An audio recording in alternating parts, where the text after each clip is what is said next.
উপস্থিত মুন্সিগঞ্জবাসী, যুব ক্রীড়া মন্ত্রণালয়ের প্রতিনিধিবৃন্দ, বাফুফের কর্তাবৃন্দ এবং মুন্সিগঞ্জের জেলা প্রশাসক, পুলিশ সুপার সহ আরও যারা কর্মকর্তাবৃন্দ আছেন, সকলকে আসসালামু আলাইকুম।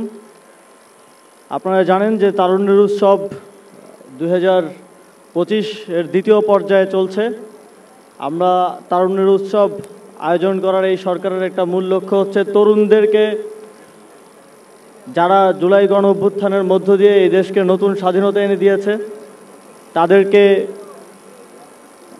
মেইনস্ট্রিম করে নিয়ে আসা, তাদেরকে খেলাধুলা সহ আরও বিভিন্ন কার্যক্রমে যুক্ত করার মধ্য দিয়ে একটা হেলদি লাইফস্টাইল এবং একটা সুন্দর ইকোসিস্টেম গড়ে তোলা, যার মধ্য দিয়ে আমরা মাদকসহ আরও যে ইল প্র্যাকটিসগুলো আছে সেগুলো থেকে বের হয়ে আসতে পারি। তার একটি অংশ হিসেবে আজকের জাতীয় চ্যাম্পিয়নশিপ 2025 এর উদ্বোধনী অনুষ্ঠান।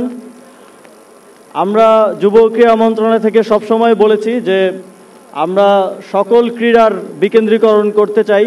শুধু ঢাকার মধ্যেই আমরা ইতিপূর্বে দেখেছি যে ফুটবল, ক্রিকেট সহ অন্যান্য খেলাধুলাগুলো সীমাবদ্ধ এবং এর বাইরে বড় কোনো টুর্নামেন্ট কিংবা এঙ্গেজমেন্ট থাকে না। ফলে আমাদের প্রান্তিক খেলোয়াড়দের মেইনস্ট্রিমে উঠে আসার, জাতীয় দলের খেলার সুযোগটা দিনে দিনে কমে গিয়েছে। সেই জায়গা থেকেই আপনারা জানেন যে আমরা সারা দেশে 5টি মিনি বিসিবি গঠন করছি ক্রিকেটের বিকেন্দ্রীকরণের জন্য। একই সাথে ফুটবলের বিকেন্দ্রীকরণের জন্য আমাদের বাফুফে কাজ করছে, রিজিওনাল ফুটবল নিয়ে কাজ চলছে। একে একটা বুস্ট দেওয়ার জন্যই এই জাতীয় চ্যাম্পিয়নশিপ 2025-এর আয়োজন। প্রত্যেকটি জেলা এতে করে তাদের টিম গঠন করবে, ভালো ভালো খেলোয়াড়দেরকে তারা খুঁজে নিয়ে আসবে এবং তারা জাতীয় পর্যায়ে তাদের ক্রীড়া নৈপুণ্য দেখানোর সুযোগ পাবে। এবং যেই খেলোয়াড়রা ভালো খেলবেন সেখান থেকে বাফুফে যাদেরকে মনে করবে যে সম্ভাবনা আছে তাদেরকে আরও প্রশিক্ষণ এবং পরিচর্যার মাধ্যমে জাতীয় আন্তর্জাতিক পর্যায়ে বাংলাদেশকে প্রতিনিধিত্ব করার সুযোগ করে দেবে।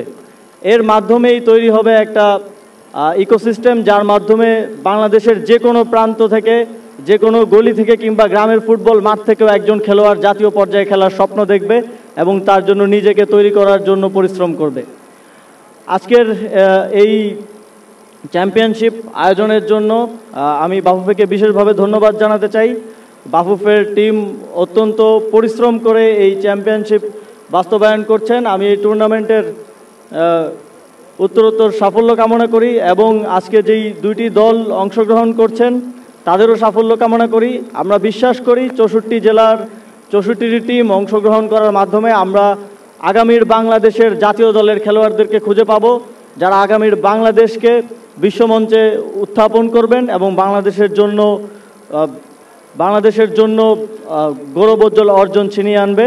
আপনাদের সকলকে আবারও ধন্যবাদ জানাই এবং এই জাতীয় চ্যাম্পিয়নশিপ 2025-এর সাফল্য কামনা করে আমার বক্তব্য শেষ করছি। আসসালামু আলাইকুম। For more updates, subscribe to our YouTube channel and click on the bell icon. Follow us on Facebook and Instagram. Download T-Sports app to enjoy exciting games and highlights. Visit tsports.com.